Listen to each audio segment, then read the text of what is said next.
એક યુવાને એક સુંદર સ્ત્રી સાથે લગ્ન કર્યા. લગ્નના થોડા સમય બાદ સ્ત્રીને ચામડીનો રોગ થયો અને તે ધીમે ધીમે તેની સુંદરતા ખોવા લાગી.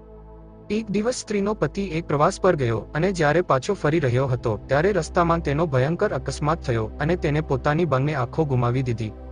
હવે બંને પતિ પત્ની એકબીજાના સાથથી જિંદગી જીવવા લાગ્યા. થોડા સમય પછી સ્ત્રી એકદમ કદરૂપી થઈ ગઈ, પરંતુ આંધળો પતિ તેને જોઈ શકતો ન હતો, એટલે તેમનું લગ્ન જીવન હસી ખુશીથી પ્રસાર થઈ રહ્યું હતું. બંને એકબીજાને અપાર પ્રેમ કરતા હતા.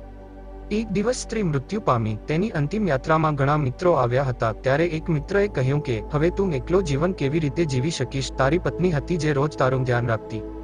ત્યારે યુવાને કહ્યું કે હું આંધળો નથી, મને બધું દેખાય છે. હું તો માત્ર આંધળો હોવાની એક્ટિંગ કરતો હતો, કેમ કે તે ચામડીના રોગના કારણે તેની સુંદરતા ખોઈ રહી હતી, જેથી હું તેને છોડી તો નહીં દઉં તેવી ખોટી ચિંતામાં ખોવાયેલી રહેતી. હું માત્ર એની સુંદરતાને જ પ્રેમ ન હતો કરતો, પરંતુ હું તેના પ્રેમાળ અને કાળજીવાળા સ્વભાવને પ્રેમ કરતો હતો.